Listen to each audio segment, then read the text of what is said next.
In addition to fighting its perennial enemies, their arch-rival the Ottomans and the Uzbeks. As the 17th century progressed, Iran had to contend with the rise of new neighbors. Russian Muscovy in the previous century had deposed 2 Western Asian khanates of the Golden Horde and expanded its influence into Europe, the Caucasus Mountains and Central Asia. In the Far Eastern territories, the Mughals of India had expanded into Khorasan, now Afghanistan, at the expense of Iranian control, briefly taking Qandahar. More importantly, the Dutch East India Company and later English/British used their superior means of maritime violence to control trade routes in the Western Indian Ocean. As a result, Iran was cut off from overseas links to East Africa, the Arabian Peninsula, and South Asia. But overland trade between Iran and South Asia grew. Many Indian merchants established a permanent presence in Iran and moved into Russia from the mid-17th century.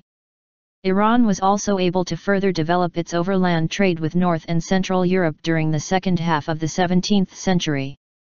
In the late 17th century, Iranian merchants established a permanent presence as far north as Narva on the Baltic Sea, in what now is Estonia. The Dutch and English were still able to drain the Iranian government of much of its precious metal supplies.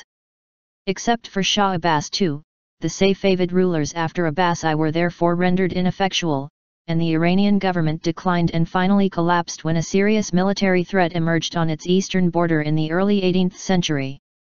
The end of the reign of Abbas II, 1666, thus marked the beginning of the end of the Safavid dynasty. Despite falling revenues and military threats, later Shahs had lavish lifestyles. Sultan Husayn, 1694–1722, in particular was known for his love of wine and disinterest in governance.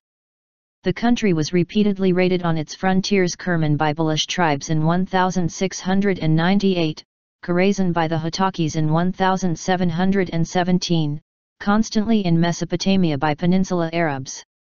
Sultan Husayn tried to forcibly convert his Afghan subjects in Qandahar from Sunni to the Shia sect of Islam. In response, a Giltse Afghan chieftain named Mir Wais Hotak revolted and killed Gurjan Khan, the Safavid governor of the region, along with his army. In 1722, an Afghan army led by Mir Wais' son Mahmud advanced on the heart of the empire and defeated the government forces at the Battle of Gulnabad. He then besieged the capital of Isfahan, until Shah Sultan Husayn abdicated and acknowledged him as the new king of Persia. The tribal Afghans rode roughshod over their conquered territory for 7 years but were prevented from making further gains by Nader Shah, a former slave who had risen to military leadership within the Afshar tribe in Khorasan, a vassal state of the Safavids. Quickly making name as a military genius both feared and respected amongst its friends and enemies, including Persia's arch-rival the Ottoman Empire, and Russia, both empires Nader would deal with soon afterwards. Nader Shah easily defeated the Giltse Hotaki forces in the 1729 Battle of Damgan. He had removed them from power and banished them out of Persia, and in 1738 conquered their last stronghold in Qandahar. In the same year, in need of fortune to aid his military careers against his Ottoman and Russian imperial rivals, he started his invasion of the wealthy but weak Mughal Empire, occupying Ghazni, Kabul, Lahore, and as far as Delhi, in India, when he completely humiliated and looted the military inferior Mughals. These cities were later inherited by his Abdalai Afghan military commander, Ahmad Shah Durrani. Nader had effective control under Shah Abbas II and then ruled as regent of the infant Abbas III until 1736 when he had himself crowned Shah.